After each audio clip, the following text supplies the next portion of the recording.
po na lahat po ng mga idol natin. Shout out po sa inyo lahat.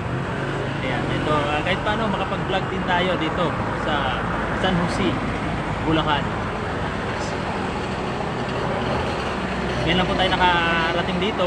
Siguro nakarating tayo sa ibang lugar lang po ng San Jose, pero dito talaga sa lugar na ito, dito na to, pinaka parang nasa gitna siya, guys. Napakaganda. Ang ganda ng tanawin. So kailangan lubos-lubusin natin.